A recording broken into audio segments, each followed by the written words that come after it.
Okay, time to introduce our fabulous speakers and what's going to be, I think, a really wonderful talk tonight and today. And to do so, I'm going to introduce Dr. Kathy Wibberly.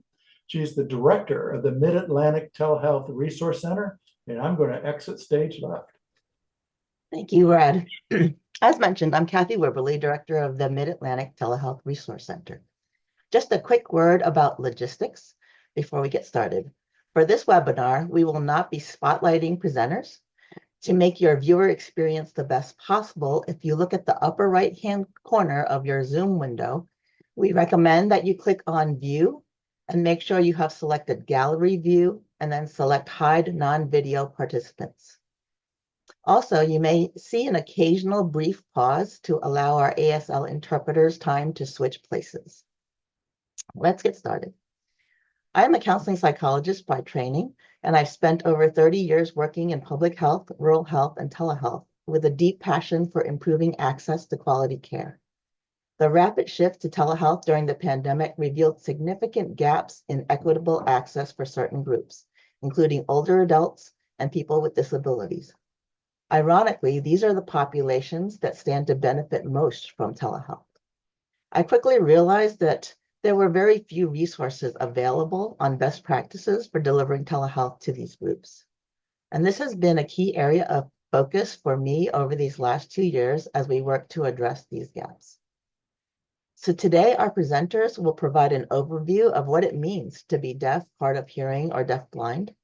They will discuss common communication accommodations these populations use during telehealth appointments, best practices for providing these accommodations, and how to effectively work with American Sign Language interpreters in telemental health settings. Additionally, they will cover the importance of cultural competency and share resources for further guidance. So without further ado, let me introduce our esteemed presenters and have them turn on their cameras. Tony Davis is the Accessibility Resources Program Manager for the North Carolina Division of Services for the Deaf and Hard of Hearing under the North Carolina Department of Health and Human Services. He managed the development of a suite of telehealth guidance materials created for deaf, hard of hearing, and deafblind patients, patient companions, American Sign Language interpreters, and healthcare providers. David Payne is the Communication Access Manager for the North Carolina Division of Services for the Deaf and Hard of Hearing, a division under the Department of Health and Human Services. David has held the Qualified Mental Health Interpreter certification since 2014. Ashley Benton is the Deaf-Blind, Hard of Hearing Services Lead with the North Carolina Division of Mental Health, Developmental Disabilities, and Substance Abuse Services. She has served in a variety of positions working with deaf, hard of hearing, and deafblind people, including as a licensed clinical social worker and mental health and substance use therapist. Is there anything else you'd like to share with our audience? And we'll start with Tony. Thank you, Kathy. This is Tony. And I would just like to share that I myself am late deafened. That means I lost my hearing later in life. Actually, at the age of 21, I lost my hearing in my right ear overnight. And then I lost my hearing in my right ear on the phone, and it just went poof. And then when I was age 35, I went to sleep and woke up completely deaf. So both ears completely gone. At that point, I learned American Sign Language, and today I am relying both on American Sign Language interpreters and also captioning, which you will see in the chat box. You can click on captioning and watch that throughout. So you have that accommodation as well. Thank you. And Ashley? Hello, everyone. I'm Ashley. I am deafblind. I'm using tactile ASL interpreters. I have Usher syndrome, which is a dual sensory loss, and I identify as deafblind starting in my early 20s. And so today I'm using tactile communication access. Thank you so much for sharing, and we will go with Ashley to start our presentation.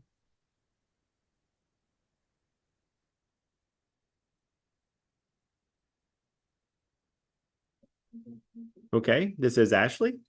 I'll start us off by talking about the different populations we will be identifying today.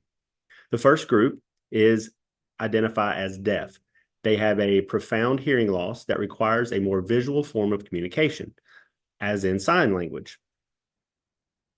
American Sign Language, and visual forms of communication is relevant to deaf community and deaf culture. Within that community, there are diverse subpopulations, including Black deaf, Hispanic deaf, deaf indigenous. The second population we'll be discussing are those who identify as hard of hearing. They have a range of hearing loss degrees, and they tend to use technology to amplify their hearing using any residual hearing they may have. They also rely primarily on spoken language to communicate. These technologies could be things such as hearing aids, assistive listening devices, cochlear implants to amplify their hearing.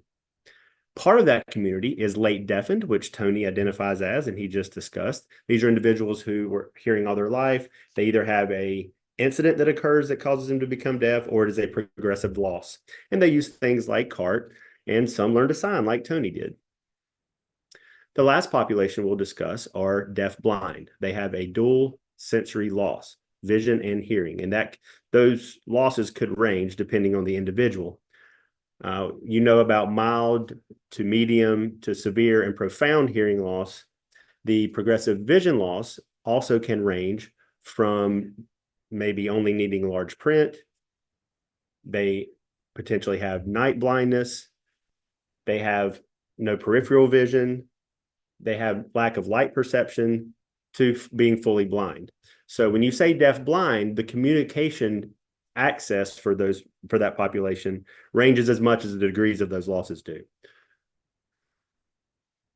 People who are born deaf and grow up and lose their sight later, they may be signers, and then they have to transition to a more tactile sign language or close vision. They may use something known as tracking, to name a few. The important thing to understand here is when you're working with these populations, even though they identify as this population, they may be on a spectrum within there. So you have to ask how to access. I'm a great example of this. I've actually experienced being in each population. I was born hearing around the age of 2. They identified me as having a hearing loss. I used hearing aids and was mainstreamed in my educational setting. No interpreters. I used lip reading, using hearing, sat in the front of the classroom, and got by. By the age of 10, my hearing had progressed to the point where I had to transition to the deaf school, learn American Sign Language, become involved in the deaf community. And that's where I grew into my deaf identity, learned about deaf culture. At that time, I started to lose my vision, and I realized now I need to transition to close vision sign language. I had to then transition to tactile American Sign Language. Then I started meeting other deaf-blind individuals who were the same as me, and that's where I realized my deaf-blind identity, and that's who I am now. So that's my journey and how that has evolved over the course of my life. So it's important for you to keep in mind all these different spectrums of access. So Tony, over to you to tell us about some statistics.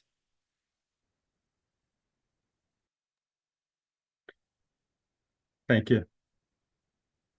So right now I'm going to talk about some statistics related to hearing loss, but I don't have much time to do that. So we're going to talk about 3 statistics on this slide. And then for the rest of the information, please look at it on your own time. I think it's really worthwhile. Each of the different statistics have a reference that you can click on and learn more about. Well, first of all, hearing loss affects approximately 48 million Americans. And in 2022, there were 333 million Americans in the United States.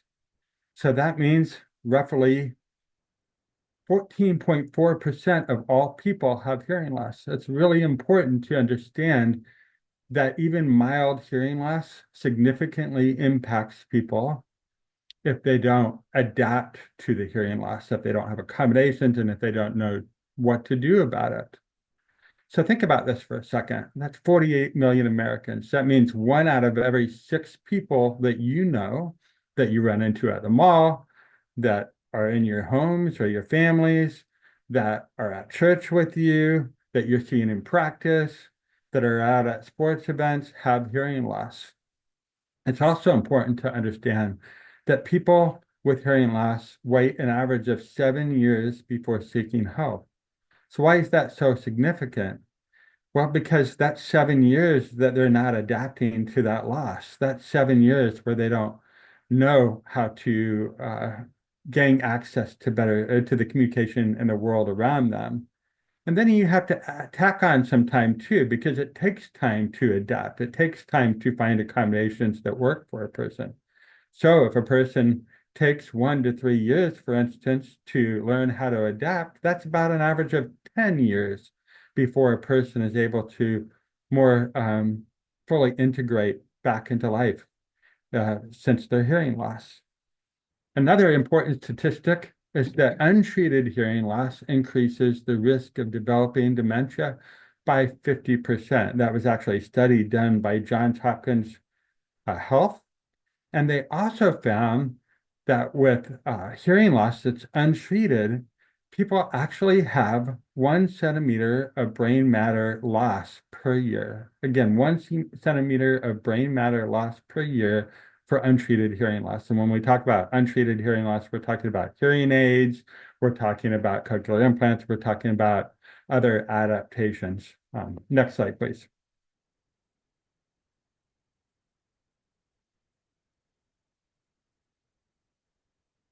Next slide, please. Thank you. So now we're going to talk about common communicate. If you can go back a little bit. Thank you. So now we're going to talk about common communication accommodations for telehealth appointments, because that's why we're all here. It's telebehavioral health. So when you're working with a deaf person, typically or commonly, they use an American Sign Language interpreter on the platform with them. That means there's a frame with an American Sign Language interpreter, a frame with the psychotherapist or the therapist who's working with that person, and then the client themselves has a frame as well. For hard of hearing people, we typically see a request for captioning. There's different types of captioning. There's automatic speech recognition, and then there's communication access real-time translation captioning, like what we have here today during this webinar, which David Payne will talk to you more about later. Some hard of hearing people also use assistive listening devices. So these are devices that amplify the volume of sounds coming in and increase that so they hear better, kind of like a hearing aid, but it's usually headphones or it's earbuds. And there are ways to actually connect hearing aids to the assistive listening devices as well, but we don't have time to get too in-depth into that today. For deaf-blind individuals, they typically use a variety of different types of communication accommodations. For instance, Ashley Benton is using the tactile sign language interpreters today. If you had somebody who is using tactile sign language, American Sign Language interpreters, they would actually have to go to that person's location, their home, or wherever they were attending that telehealth appointment, and be there for that person who is using hand-over-hand tactile American Sign Language. There's also close vision American Sign Language interpreters that can have a closer vision on screen for people with visual loss.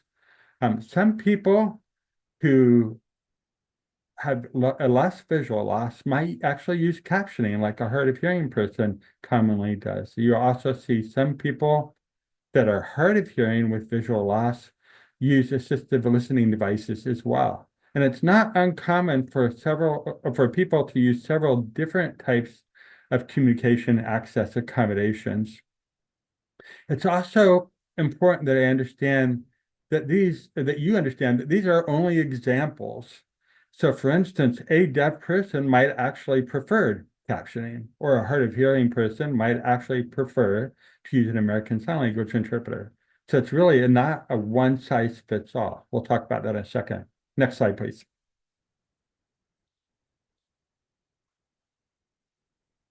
Next slide, please. Okay, great. So now we're going to talk about best practices for providing communication accommodations. Let's talk about the telehealth platform first. It's important that we choose a platform that allows third-party American Sign Language interpreters or captioners to join. So when you're searching for that platform, now ask, is there a frame for the interpreter to join? Is there a way for an interpreter to join the conversation? Is there a way for a captioner to join and provide captioning within the platform? For some platforms, they might provide automatic speech recognition captioning, and that's fine if that's what the consumer wants. But we also want a consumer to be able to request communication access real-time translation, and that would require a captioner to join the meeting as well. So that's a third party there. Also, it's important that there's good video quality. So for instance, today you see the American Sign Language interpreter who's on with us, and she's clear and her signs are smooth. They're not choppy, they're not fragmented. That's because the platform that we are using here today has good video quality, but there are platforms that don't. Some platforms actually prioritize audio quality over video quality, and that would not be good to use for people with hearing loss, especially those who use American Sign Language interpreters. Next, about telehealth appointments. Patients with hearing loss must have the same opportunity to have a telehealth appointment. We can't just say, oh, come into the office because you're deaf, hard of hearing, or deaf-blind. That's discriminatory. There's a lot of people who can't attend appointments because they live in rural locations or because of transportation issues. So they need the same type of access as everybody else. Also, people with hearing loss need to have communication that is as effective as it is for the general population.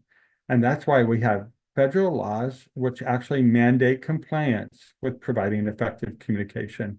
I've listed the different federal laws here. You can actually click on those hyperlinks and learn more about those. And also, after I'm done presenting this piece of the webinar, I will type into the chat the National ADA Network so that you can find the ADA center nearest you, and the ADA center nearest you can provide guidance on what types of accommodations are mandated to provide to patients if you want to learn more about that. Next slide, please.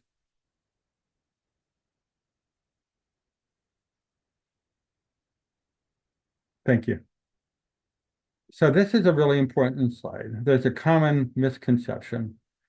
Providing an auxiliary aid or service does not, or simply providing auxiliary aid or service does not equal compliance with ADA or these other disability acts that we just talked about. When it comes to an accommodation, one size does not fit all. We just talked about all the different populations and how some populations might commonly use a certain accommodation, but it can change depending on the person. I heard the other day in a webinar the phrase, one size fits one, and that is absolutely true. We cannot simply provide any accommodation for all populations and expect that it'll work effectively. Next slide, please, and then I'm going to go ahead and turn the time over to David Payne.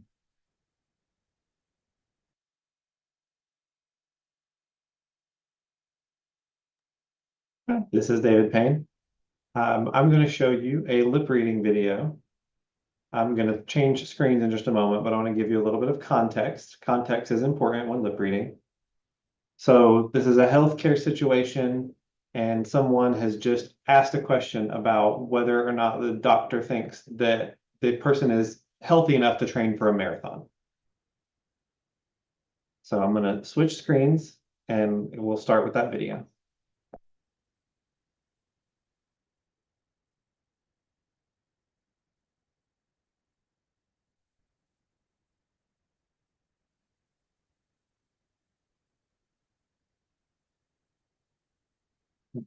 There's no sound. This is lip reading practice.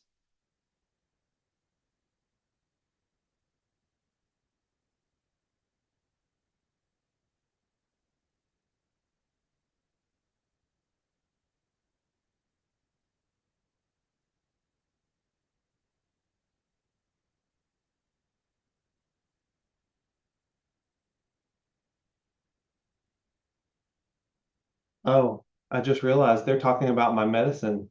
They're not talking about the marathon. Uh, let's see what we can figure out.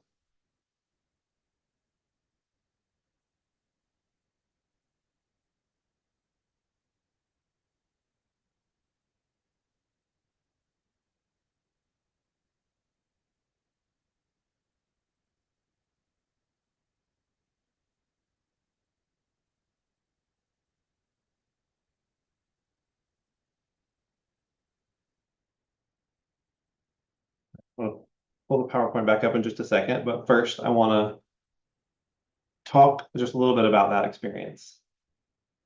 So obviously lip reading is not ideal to access healthcare information, but you might be shocked how often deaf and hard of hearing people are asked to try to rely on lip reading. Or one of the first questions that comes out of people's mouths is, can you lip read? Maybe in a simple conversation, someone arrives at the front desk and they're saying, hey, I'm here to see Dr. Smith. They ask for the insurance card. It might seem like a person is following very well. Like, oh yeah, they can understand me just fine. But those are very scripted, very structured interactions. When you get into something much more involved like this, or something without any context, it can go from functional to completely pointless. This video was someone reading instructions about how to take metformin. They were talking about the importance, the dosing, how often to take it, the importance of taking it with fluids, all of the things that they were running through. That if you were relying on lip reading, you likely would have gotten none of that. So this is just an example. Most situations, when someone has got some hearing loss, they're using lip reading, maybe trying to piece that together with what they can hear. But try not to make people do that. Offer the accommodations that people need. If that's captioning, if that's an interpreter, if that's changing your environment, just always be sensitive to what this person needs and follow their lead. So with that, I will pull the PowerPoint back up and I will move into talking about using interpreters in telemental health settings.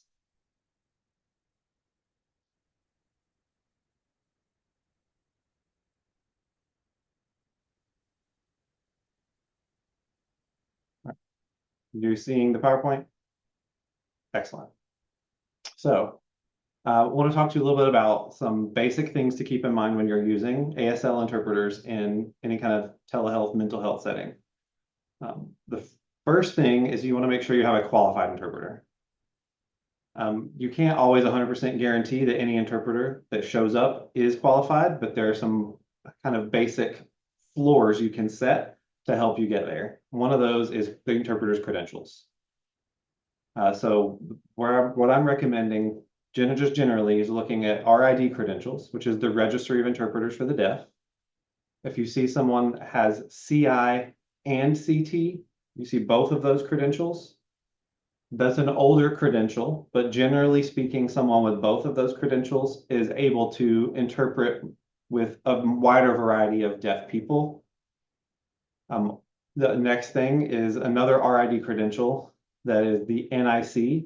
That is the more current credential. It says the National Interpreter Certification. Again, this is only for ASL interpreters. There are, sometimes you'll see levels, say NIC, NIC Advanced, or NIC Master. I wouldn't pay too much attention to the Advanced and Master for reasons, but just looking at NIC, that's a generalist certification. And then the next is BEI, which is a interpreter assessment that was developed by the state of Texas, and many other states have adopted or accepted now. If you're looking at the BEI, I would suggest looking for Advanced or Master.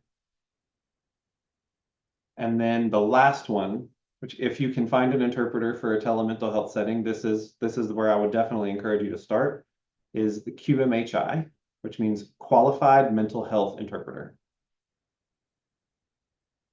And I'll talk a little bit more about that further down.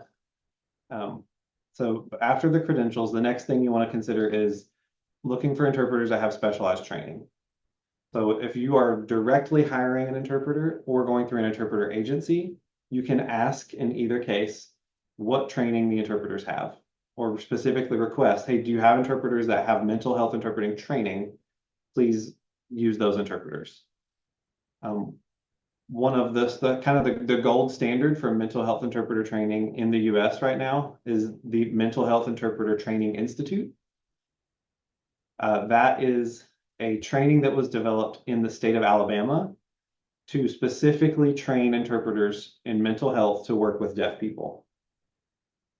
There are, again, multiple states that recognize or accept or even require that training and this qualification. And after completion of that training and a practicum and an 8-hour essay exam, you can get the qualified mental health interpreter credential. That also requires significant annual work to keep the credential to make sure that you're staying up to date. And again, that's an ASL interpreter specific training. That training institute also does offer some clinician or practitioner trainings.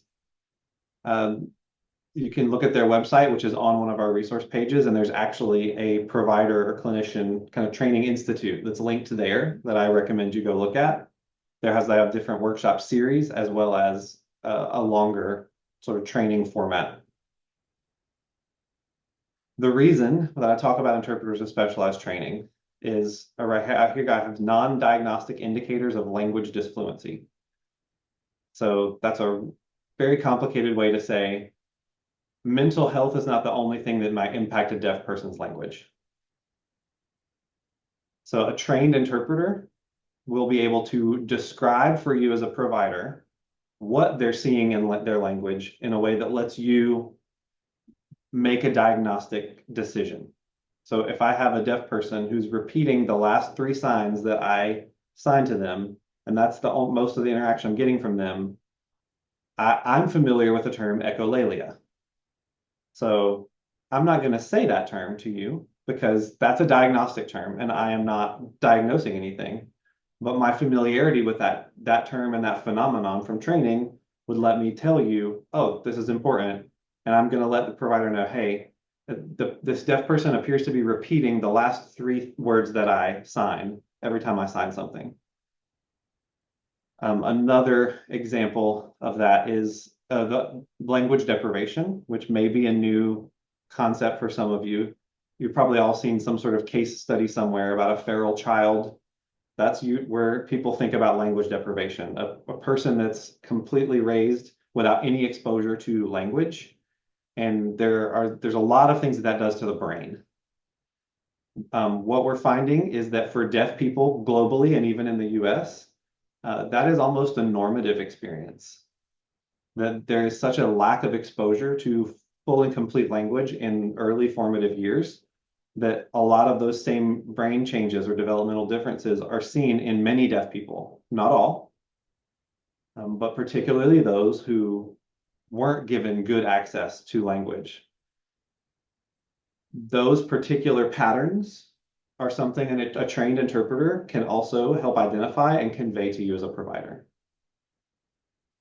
Another thing an interpreter can convey to you that is culturally relevant is the education of a deaf person. Were they educated in a residential school for the deaf? Were they spent time around many other deaf people, maybe using American Sign Language? They had professors who signed. There were other deaf adults around them. Or did they go to a mainstream education program where they were the 1 or 2 deaf kids in the school? The only people they could really communicate with were the interpreters. Those 2 groups of people generally show different patterns of language and of different sort of typical things you see and how they sign. That's not, again, a universal, but as an interpreter, knowing, okay, this person grew up in a mainstream environment, this person grew up in a residential school for the deaf, there's certain things I would expect to see, even in a very competent, intelligent person who's clearly communicating. So if I don't see those things that I would expect to see, that might be relevant to you as a provider. So I want to convey that to you. Medications can impact language. Interpreters who are trained to work in mental health are more likely to be aware of, okay, the medications this person is taking may have certain impacts on their ability to communicate, and I want to convey when I see those things so that a clinician can decide, is this medication related or is it something else? The next thing I want to talk about, why it's important and why it's important in mental health settings, is a pre and post conference with your interpreters. Pre-conference, allows you to talk to the interpreter about a little bit about the case history, the deaf person that they're working with. Can talk about maybe some of their diagnoses and medications they're on, just like you would another mental health provider that you are working with. Because if that interpreter is trained, that will help them provide better service. And that will help them target what information you need as a provider. And I recommend doing that before the deaf person joins whatever platform you're using, because understandably, a lot of people are sensitive to, why are these two people talking about me? I'm right here. It can also be triggering depending on the diagnosis of the deaf person. If they have issues with paranoia or delusions, or they get angered or upset easily, that kind of conversation happening right in front of them may be triggering. So have that kind of conversation with an interpreter before admitting a deaf person to the telehealth appointment. And then after the deaf person has left the telehealth appointment, if you have the opportunity, have a post-conference with the interpreter. Because again, maybe there's something I, as the interpreter, noticed that I think is important. I want to tell you about it, but saying it directly in front of the deaf person, again, might be triggering. Maybe I noticed that they seem to be having a conversation, looking at the camera, signing, and then they're also kind of signing a separate conversation with one hand off to the side. I may or may not want to call attention to that in the middle of that, but I still want to communicate to you that they appear to be talking to someone that's either off camera or not there at all. So that pre and post conference can make a huge difference in the quality of interpreting that you get. And the last thing with the kind of best practices with interpreters is considering the impact the interpreter has on the therapeutic relationship. Anytime you put a third person in that relationship, it's going to affect the dynamics. And often a deaf person is going to more immediately connect with the one person they can communicate with, and that's the interpreter. So again, that pre and post conference can help you set some ground rules with the interpreter about, here's how we can best communicate with this person, making sure that you are visible along with the interpreter on the platform you're using is a good way to work with that. And then just be cognizant of that interaction between the interpreter and the deaf person. You just want to keep that in your awareness. I won't go to the next slide. I want to talk about captions in telehealth, in telemental health. So it was mentioned earlier, we're using CART here, and there are a lot of platforms that also include some sort of auto-generated captions, which is automatic speech recognition, or AI-generated captions. You'll hear a lot of different names for that.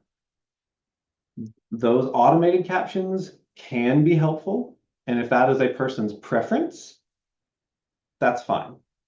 But what I would say is if someone requests captioning to have access, they're probably not asking you to just turn on automated speech recognition.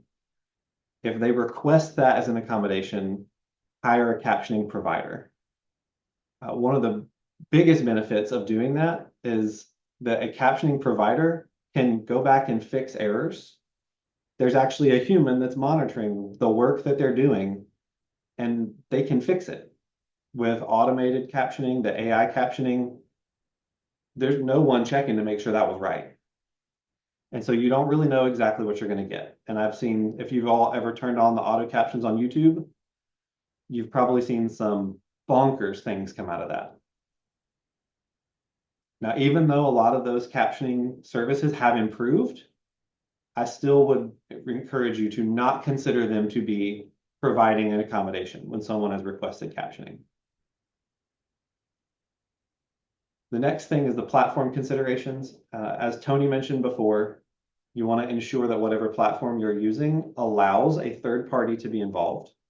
So that whether that's an interpreter or a captioner or both, you want to make sure it allows multiple people to join, that allows a captioner to caption into the platform if that's what's needed. And you want to test this beforehand. So if you get the request like that, set it up, but test it before the appointment to make sure that you know how to operate those features on your end, that you know how you could try to explain to the other person if they're having difficulty.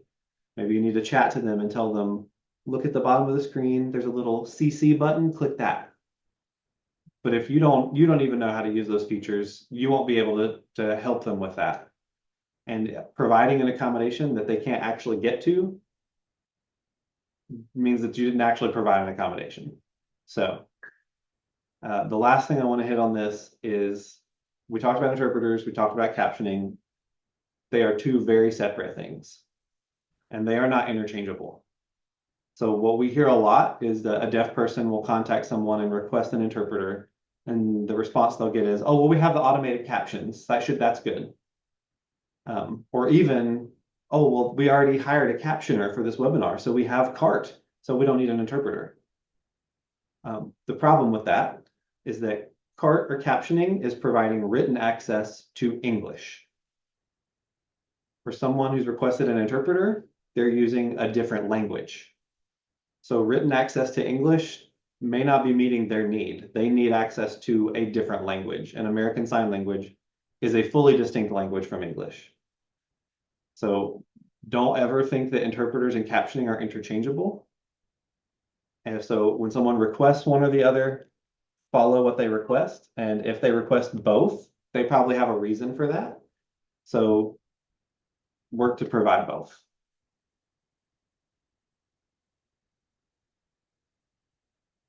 I'm gonna go to the next slide, and I believe this is Ashley.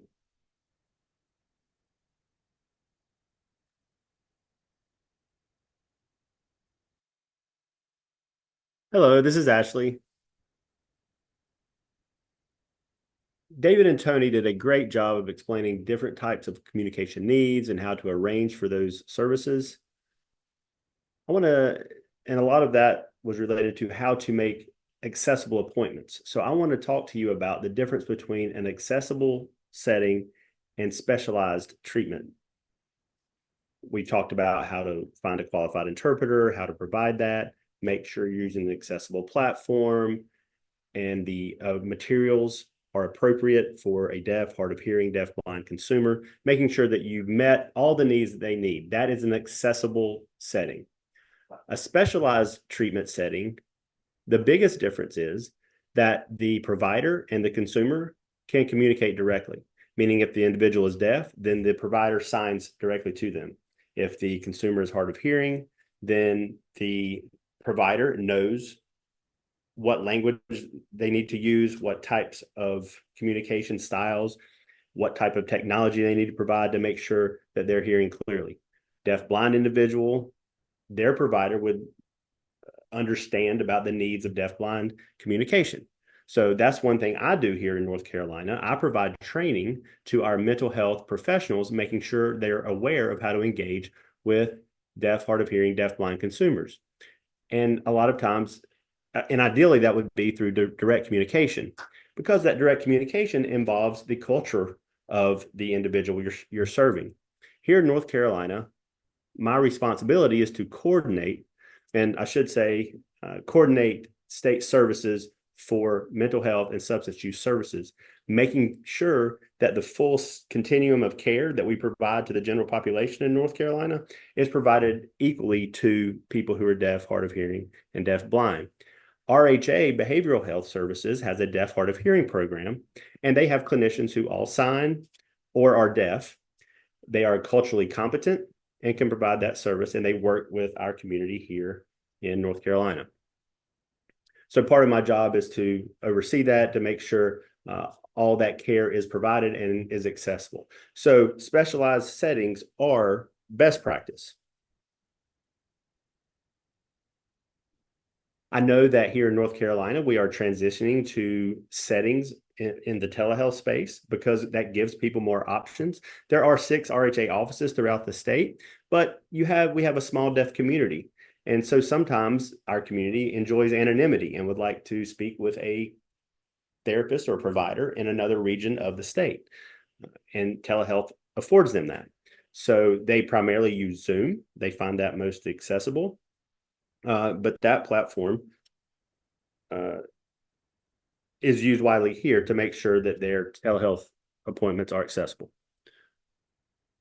We know that many hearing people like to use journaling. we're talking about therapy approaches now.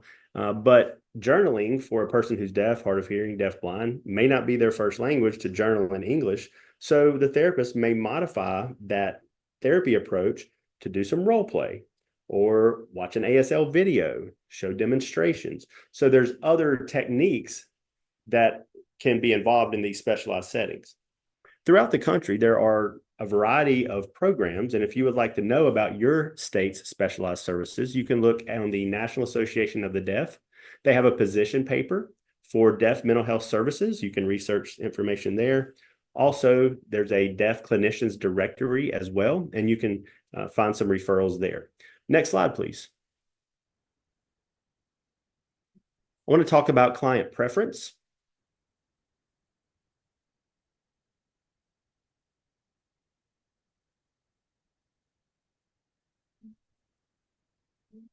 There's some important considerations you should make when planning your treatment with an individual. And we already talked about one size does not fit all. And client preference is one of these considerations. You may hear that they want a therapist who signs. It's important that you help facilitate that and try to refer out for that.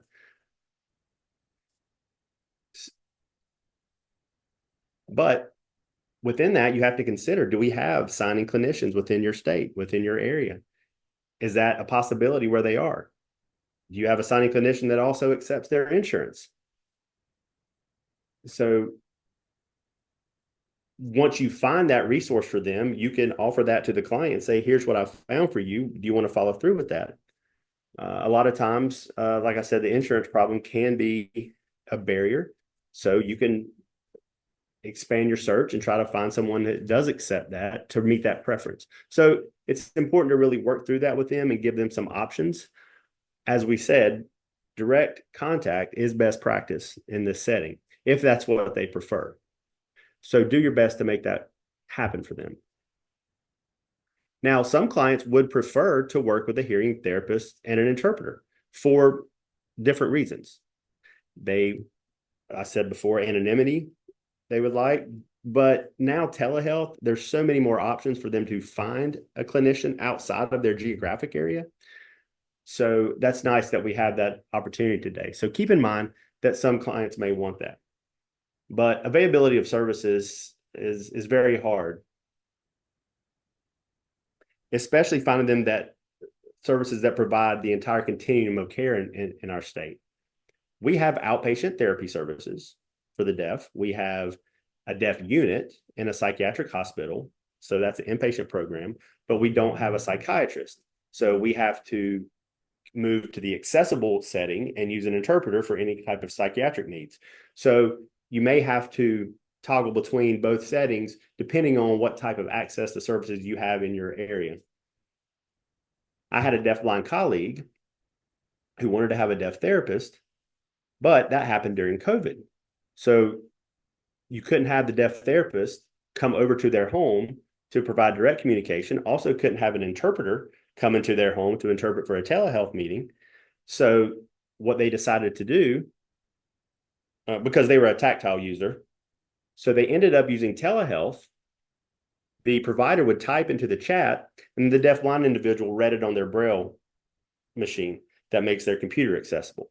So that was the option they had to come up with. But you can imagine the fatigue that comes along with that type of interactions. So they decided to shorten their sessions and have them more frequently to accommodate that specific situation. So you do have to be innovative and kind of work with your consumers, empower them, give them choices, and try to come up with something that works for the both of you. Next slide, please. Cultural competency. David really drove that home. There's a lot of factors to think about when you're talking about culturally appropriate therapy. Like I said, there's some people that want to work with a hearing therapist that have an interpreter. There's some hearing therapists who can work with both populations. It's important for you to be respectful and humble in offering options for them. And maybe even it takes you going to take some training. It's too much to put that on them to educate you about their culture and their needs and all of that. Once they say, here's my basic identity, then you can do the work behind the scenes to train yourself and learn more about their culture. And then you can build that relationship that's closer to that specialized setting. So there are some training resources I provided for here for you on the screen, and culture will come up within your sessions. So for instance, deaf culture, we cherish eye contact when we communicate. A lot of times therapists will have their eyes down on their pen and pad or on their pad writing notes during the session, and that feels disconnecting for the deaf person. So the deaf person will talk and they'll wait for them to make eye contact. Another instance of culture is deaf people tend to give more full context when they're telling a story. So they'll talk for longer segments of time, which can be off-putting to some hearing people. And so a therapist won't understand why they're giving that much information. Also, a third line is with hard of hearing people, there's so many factors that you may not know about related to hearing loss, psychosocial impacts of losing their hearing over time, living in a family where they're the only person with hearing loss. So there are other experiences they have that are impacting their mental health that you may even not see from your view. So the fatigue it takes to, or no, I'm sorry, correction. So repeating things, asking for clarification, things of that nature is important when you're working with a consumer. So when I did my training for social work, I was told you do not touch a consumer, you do not give them hugs, you do not get in their personal space. But for the deaf-blind community, touch is essential. So knowing things like that and nuances of our culture will be helpful. You see, again, I have the training courses there to work with deaf-blind consumers, interpreter training on how to best team with interpreter from a clinical perspective. That's a great training. There's one hard of hearing related out of Minnesota. And also the first one, tips and resources for providers. And then also the Alabama Mental Health Interpreter Training Project. So please take advantage of those resources to get ready to work with your deaf, hard of hearing, and deaf-blind clients. Now back to Tony to talk more about telehealth resources and guidance. Thank you so much. I'm actually going to only cover one slide here. I'm going to do 3 in 1. And I want to tell you about this amazing guidance that we produced here in North Carolina, which is telehealth accessibility guidance for deaf, hard of hearing, and deaf-blind consumers, their healthcare providers, and also American Sign Language interpreters.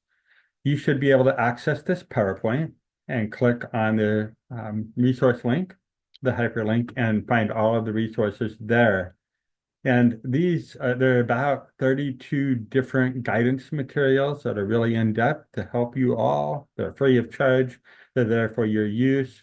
A great part of this resource material is actually a glossary that talks about all the different terminology related to hearing loss. It also talks about the different types of accommodations, and it talks about accessibility laws as well. And the healthcare provider guidance is about 10 pages. You can actually take it like a page a day. It's not too overwhelming. It'll only take about 2 or 3 minutes to read each page, and you'll learn a lot there. And there's also a wonderful communication access request letter that you can use with your patients so that if they want to request an accommodation, they could just use that letter and send it to you. It's something that you can utilize. With that, I'm actually going to turn the time over to Kathy to explain some resources. Thank you. Yeah, and I can fast forward to slide 23. As you'll see in the slide deck that we have put together a compendium of resources for you. Please note that the first bullet, so actually back up 1 slide. On that slide is a link to the National Association of State Agencies for the Deaf and Hard of Hearing. And this provides you with important contact information for 38 different state agencies that serve the deaf and hard of hearing. Many of the other resources here are specific to mental health providers. And on the next slide, I also have a link to the website at the Mid-Atlantic Telehealth Resource Center. We've also put together a compendium of resources related to telehealth for people with disabilities. So these are just a wealth of tools that you can use. And then on the next slide, there are links to the reference articles that were cited in today's presentation. And I'm hoping that we'll have a few minutes to entertain questions at the very end. But before we go to Q&A, I will have Nikki give a little bit of the wrap-up logistics. Great. Let's have our presenters come back on video.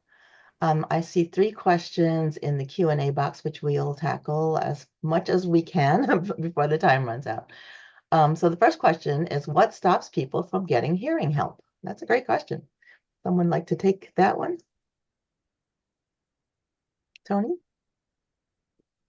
Well, there's a number of reasons that would stop someone from getting help. First of all, is maybe they don't even recognize they have hearing loss, because sometimes hearing loss, especially with people who are late deaf and or hard of hearing, happens over a period of time. And the increments are so slow that they don't even recognize that they have hearing loss until family members say, or coworkers say, you have hearing loss. For others, it's just embarrassing. They don't want a disability. And for others, sometimes they don't want to rock the boat with their family members. They don't want to let it be known to their family that they have hearing loss because they're afraid it's going to impact their relationships. For veterans who have a very high percentage of hearing loss, those who have been exposed to blast, artillery blast, and so forth, come back with 65% hearing loss on average. They may not want to let people know that they have hearing loss because it shows weakness, but also because they may feel that if they utilize resources like hearing aids, that takes away resources from fellow veterans and soldiers. So there's just a lot of different reasons, and that's just a few. Thank you so much. Another question. I work in Southwest Washington, and obtaining interpreting for telehealth services is very hard. Do you have any resources that I can add to that will assist in telehealth interpretation? And David. This is David Payne. One of the things that we had in our resources slide talked about there's a link to an organization of the state agencies for the deaf and hard of hearing. So let's say go to your state agency, this is in Washington, but anywhere you are, go to the state agency that serves your state, if there is one, and see what resources they can point you to. They're likely to have some sort of clearinghouse or connection to resources. Another thing I want to mention is a lot of times this problem is really a contract problem. So a lot of what we've seen, and there is actually a published report from the state of Arizona recently that was talking about seeing this in some surveys that they did. A lot of the language agencies that provide interpreters have spoken language interpreting, and then they try to add sign language interpreting. They often don't know the differences and don't do that well, or they may only have a few interpreters on their contract. So they will tell you there are no interpreters available, and that might just mean that they don't have any. Also, there is a national shortage of interpreters. So it's also possible that there aren't interpreters available. So I would say you want to try to parse through, is this a contract issue? Is this a shortage issue? And then look into the available resources you do have. And by starting probably with your state agency for the deaf and hard of hearing. And in the interest of time, we are out of time. I'm hoping that there's one important question in the Q&A. I'm hoping one of our presenters might be able to just respond to that in writing. So I'd like to extend a heartfelt thank you to our presenters for sharing such valuable insights.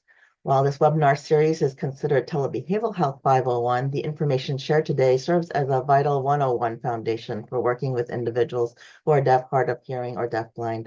For those with opportunities to provide telebehavioral health care to this population, there's definitely room for deeper exploration.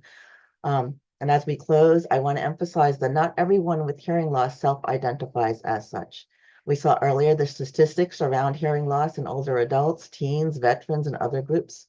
With this in mind, consider offering captioning as a standard option for all your clients. It can make a big difference, and whether they're asking for accommodations or not. And thank you for joining us today and hope that this was helpful.